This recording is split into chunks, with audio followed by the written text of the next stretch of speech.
우리 하나님의 말씀 열왕기하 5장 5절에서 11절 말씀입니다. 열왕기하 5장 5절에서 11절 말씀입니다. 제가 가진 구약 성경 569페이지에 있습니다.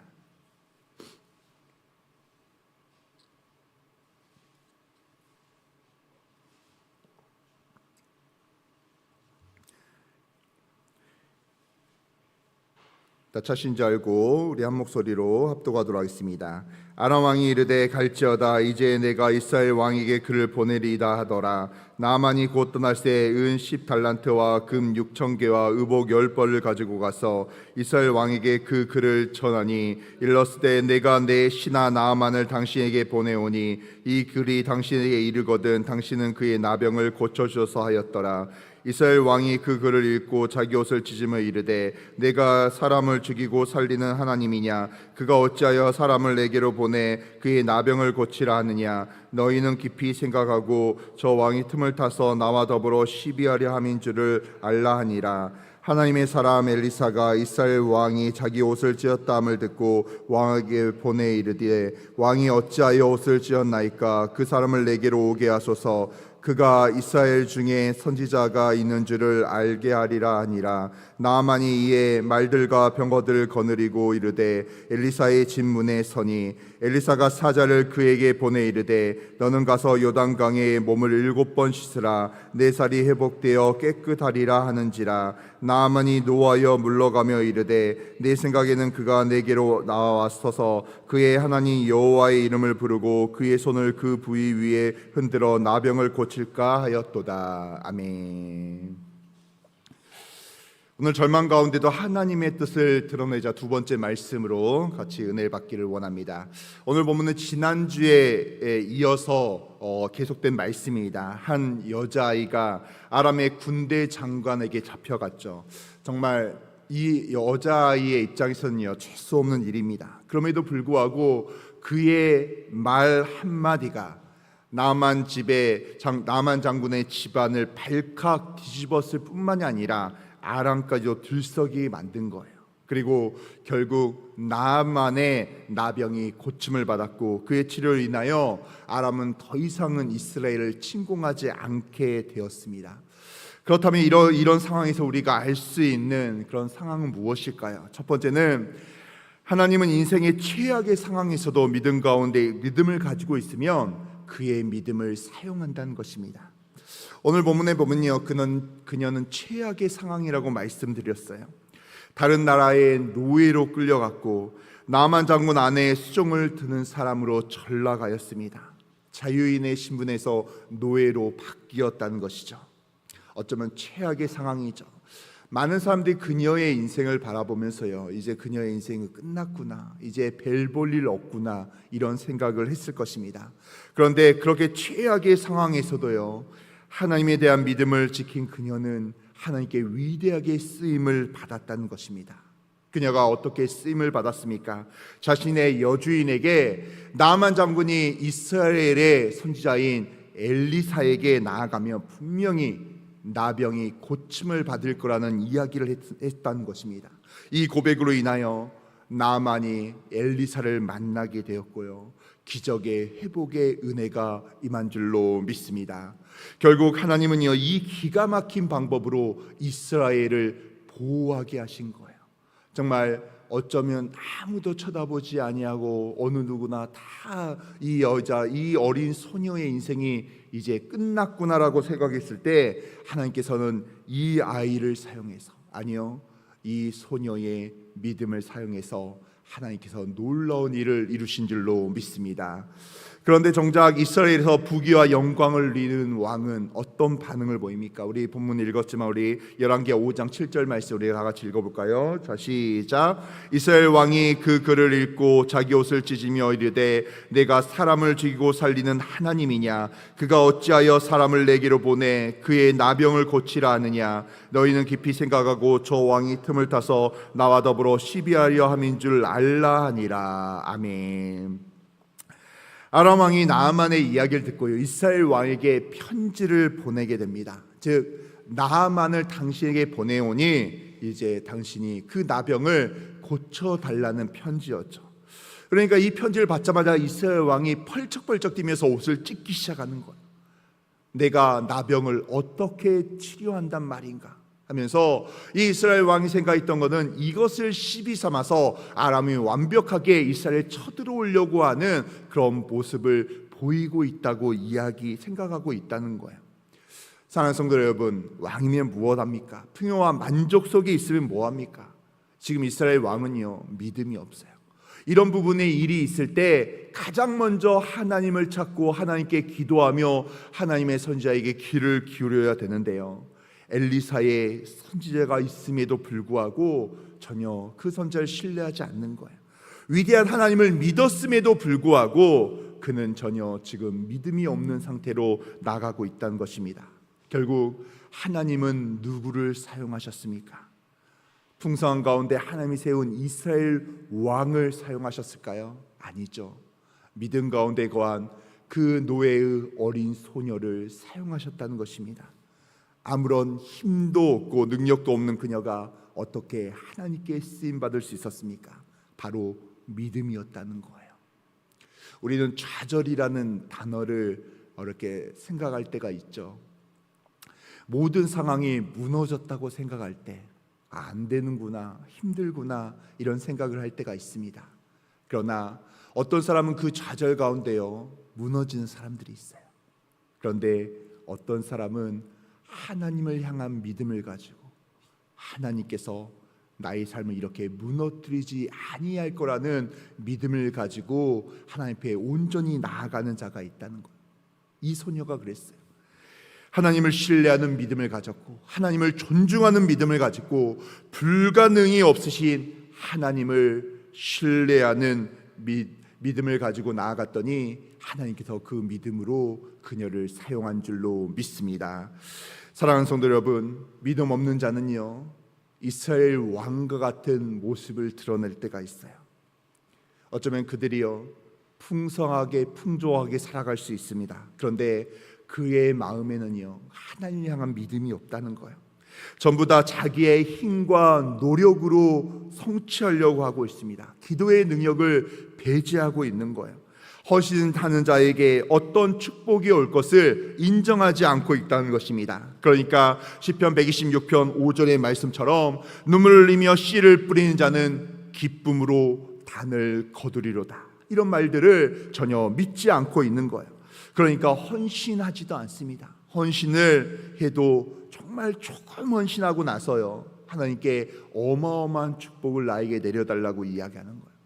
이런 사람들은 자신의 마음 가운데요 불평이 있고 원망이 늘어나고 하나님을 향한 짜증과 분노가 일어나는 것입니다. 사랑하는 성도 여러분, 이것은 우리의 삶 가운데 풍족하지 못해서 이런 일들이 일어나는 게 아니에요. 믿음이 없으니까 문제가 된다는 것입니다. 그러나 아무리 힘들고 어려워도 끝까지 믿음을 지키는 사람은요 하나님이 그 사람을 사용하는 줄로 믿습니다. 그러니까 최악의 상황 가운데 처해 있을 때 진짜 그 사람의 믿음을 하나님께 증명하는 거죠. 진짜 나의 믿음이 어떤 믿음인가 알기 위해서는요 정말 환경에 지배를 당하는 믿음인지, 아니면 그와 상관없이 어떤 환경일지라도 내가 하나님을 신뢰하며 하나님을 믿고 하나님의 앞에 더 가까이 나아가는지 고난 가운데서 증명하게 되는 것입니다. 바로 이 작은 여인은요 이런 증명을 하게 되었어요. 어떤 상황에서도 하나님을 믿었다는 거예요. 어떤 상황에서 분명히 신실하신 하나님께서, 나의 왕이신 하나님께서 나를 보호하시고 나를 축복하시고 나에게 은혜를 더하실 것이라는 믿음을 가지고 나아갔다는 것입니다. 상황이 최악이어서 우리가 쓰임받지 못한 것이 아닙니다. 믿음이 없어서 쓰임을 받지 못한 것이라고 우리가 생각할 수 있다는 거예요. 상황 때문에 하나님께 쓰임받지 못하는 게 아니라 나의 믿음이 연약해서 내가 하나님을 더 온전히 신뢰하지 못하니까 내가 하나님 앞에 더 쓰임받지 못하는 것입니다. 사랑하는 성도 여러분, 우리의 삶 가운데요 어떤 환경이라고 할지라도 나의 하나님이 신실하신 하나님이요 나의 삶 가운데 역사하신 하나님을 믿으시기를 바랍니다. 그리고 그 믿음 가운데 하나님 앞에 온전한 모습으로 예배드리며 주께 나아가는 세대의 성도들이 되시기를 주님의 이름으로 축원합니다. 두 번째는요, 목적을 절대로 흐트러뜨리지 말라는 거예요. 고침을 받을 수 있다는 희망을 갖고 나만 장군이 드디어 이스라엘의 선지자 엘리사의 집 앞에 찾아오게 됩니다. 그러자 엘리사가 사자를 보내어 나아만에게 이렇게 말하죠. 요단강에 가서 7번 씻으면 나을 것이다. 이렇게 이야기하는 거예요.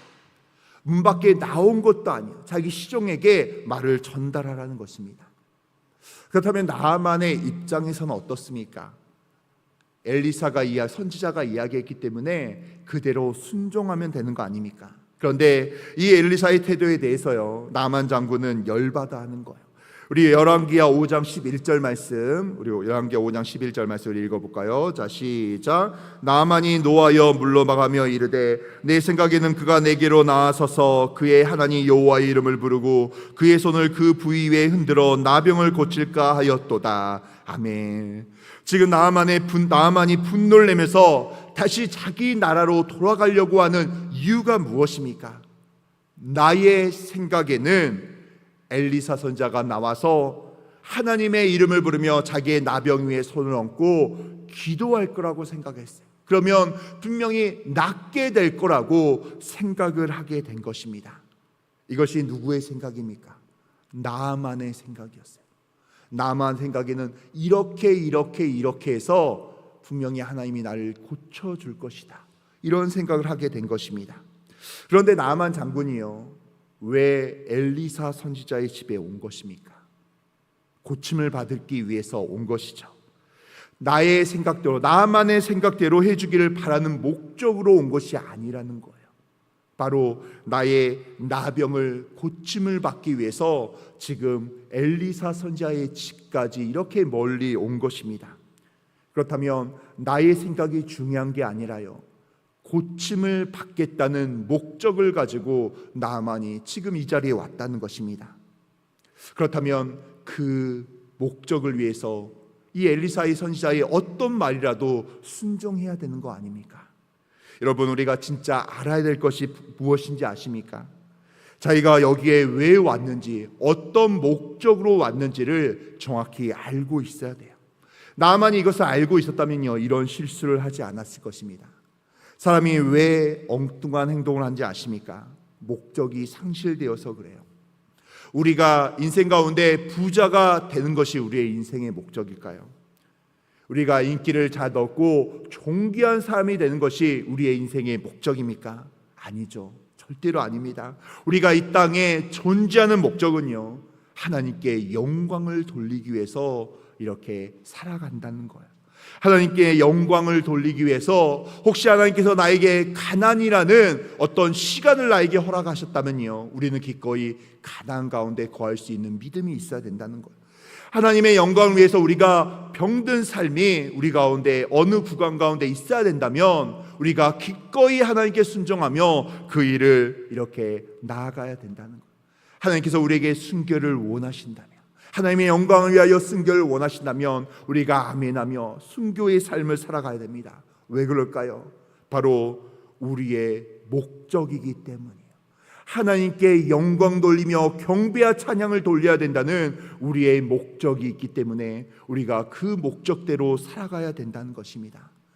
그런데 그 목적이 상실되기 시작합니다. 하나님의 영광이라는 그 목적이 점점 희미해지기 시작해요. 그러다 보니 하나님께 환경을 바라보며, 하나님, 이건 아니지 않습니까? 이건 하나님, 왜 이런 어려움을 우리에게 줍니까? 이러면서 하나님께 다시 되묻기 시작하는 거예요. 사랑하는 성도 여러분, 하나님이 왜 무조건 우리를 축복해야 됩니까? 하나님이 왜 우리를 무조건 승승장구하게 만들어야 됩니까? 그럴 의무가 하나님께 있을까요? 아니라는 거예요. 하나님께서는 우리를 구원해 주시고 하나님의 자녀 삼아 주신 것으로 우리는 하나님께 너무나 감사할 제목밖에 없다는 거예요. 이제 하나님께서 우리를 위해서 해야 될 일이 없어요. 이제 오히려 우리가 하나님을 위해서 살아가야 된다는, 하나님의 영광을 위하여 우리가 살아가야 된다는 것입니다. 그렇기 때문에 우리가 부귀와 명예, 권력과 승승장구와 상관없이 우리가 어느 곳에 있든지 간에 하나님께 영광 돌리는 삶을 살아가야 된다는 거예요.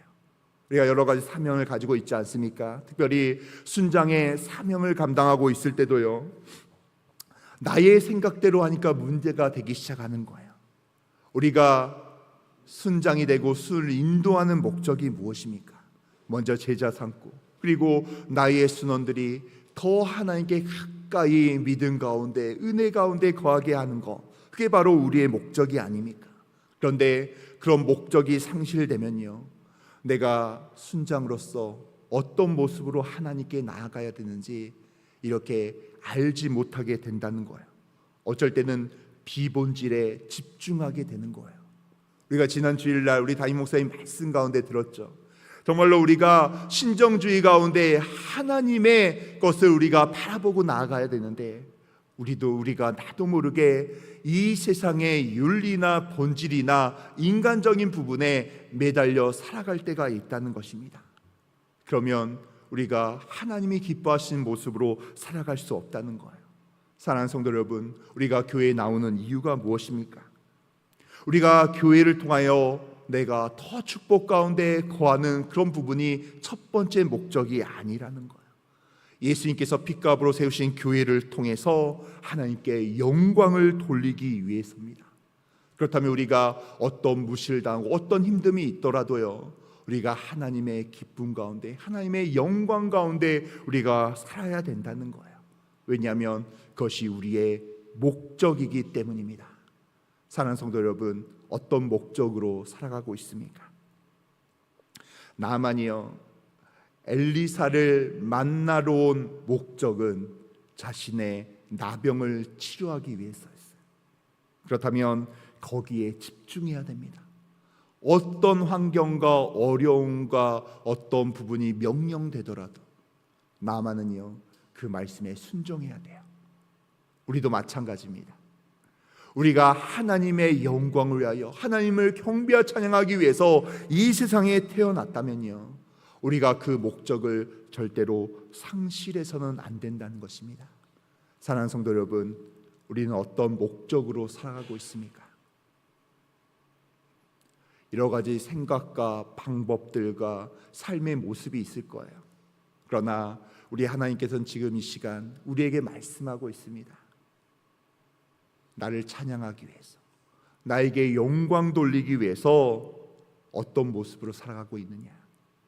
사랑하는 성도 여러분, 바로 오늘 하루도 나를 위해서 살아가는 것이 아니라 하나님께 영광 돌리는 목적을 상실하지 아니하고 오직 하나님께 경배 찬양하며 하나님을 기도하며 하나님을 예배하며 하나님께 영광 돌리는 세대 내 성도들이 되시기를 주님의 이름으로 축원합니다. 이 시간 기도하겠습니다. 하나님 아버지, 너무나 감사합니다. 주님, 하나님, 우리 귀한 성도들 이 새벽에 하나님 앞에 나아가게 하시니 너무나 감사합니다. 하나님, 축복하여 주시고 은혜를 더하여 주시옵소서. 하나님, 정말 나만과 같이 우리가 정말로 목적을 상실한 채 무너져 가는 것이 아니라 하나님이 나에게 허락하신 목적, 정말 이 세상에 태어난 목적을 알고 하나님께 영광 돌리며 하나님의 은혜 가운데 살아가는 저희들 될 수 있도록 주여 역사하여 주시옵소서. 하나님, 우리 귀한 성도들 빈손 오지 않고 감사헌금 1,000번째 헌금, 자녀 비전 헌금 가지고 나왔습니다. 하나님 아버지, 모든 기도 제목 가운데 하나님 은혜를 더하여 주시옵고, 하나님 아버지, 담임 목사님의 건강을 위하여, 교구의 성장을 위하여, 아버지 우리 자녀들의 건강을 위하여, 아버지 유학의 길을 열어달라고, 아버지 물질의 축복을 더하여 달라고, 취업의 문을 열어달라고 하나님께 여러 가지 제목으로 하나님께 간절히 기도하오니, 하나님 모든 기도 제목마다 주여 응답하여 주시옵소서. 문제가 해결되게 하여 주시옵소서. 천배로 만배로 축복하여 주시옵소서. 들어가도 복을 받고 나가도 복을 받게 하여 주시고 항상 하나님께 영광 돌리는 주 아버지 하나님이 허락하신 목적대로 살아가는 세대내 성도들 될 수 있도록 주여 함께하여 주시옵소서. 이 모든 말씀 우리 주 예수 그리스도 이름으로 기도드립니다. 아멘. 하늘에 계신 우리 아버지여, 이름이 그렇게 여김을 받으시오며 나라의 임하옵시며 뜻이 하늘에서 이루어진 것 같이 땅에서도 이루어지리라. 오늘날 우리에게 일용할 양식을 주옵시고 우리가 우리에게 죄 지은 자를 사하여 준 것 같이 우리의 죄를 사하여 주옵시고 우리를 시험에 들게 하지 마옵시며 다만 악에서 구하옵소서. 대개 나라와 권세와 영광이 아버지께 영원히 있사옵나이다. 아멘. 우리 시간 하나님께 간절히 기도하기를 원합니다.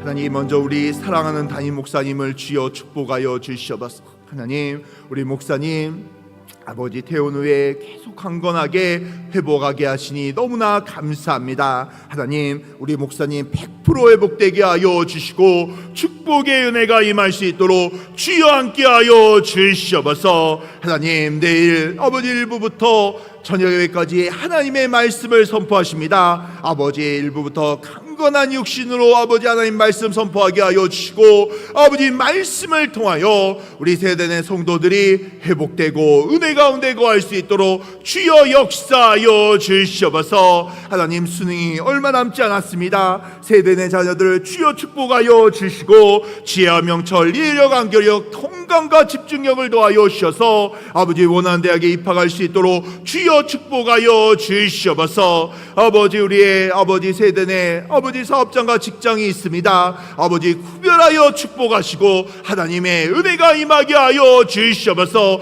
물질의 축복이 임할 수 있도록 주여 함께 하여 주시옵소서. 이 시간 우리의 문제를 가지고 주께 나옵니다. 간절히 믿음으로 기도하오니 문제가 해결되게 하여 주시옵소서. 하나님 축복하여 주시고 하나님의 은혜가 임할 수 있도록 주여 역사하여 주시옵소서. 이 시간 주여 외치고 간절히 기도하길 원합니다. 주여,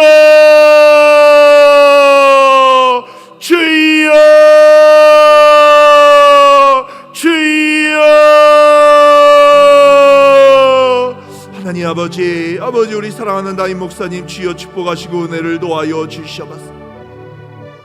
하나님, 우리 목사님 강건한 육신을 더하여 주시고 축복의 은혜가 임하게 하여 주시옵소서. 하나님 간절히 기도하오니 아버지 100% 회복되게 하시고 아버지 하나님께서 아버지 당뇨와 발 모든 육체의 연약한 부분들 주여 치료하시고 은혜를 더하여 주시옵소서. 내일 일부부터 저녁에까지 말씀을 선포하실 때 하나님의 축복의 은혜가 임할 수 있도록 주여 역사하여 주시옵소서. 하나님 아버지, 우리의 모든 문제를 놓고 하나님께 간절히 기도합니다. 주여 응답하여 주시고 문제가 해결될 수 있도록 주여 함께하여 주시옵소서. 문제를 통하여 하나님께 더 가까이 가는 세대 내 성도들 될 수 있도록 주여 함께하여 주시옵소서.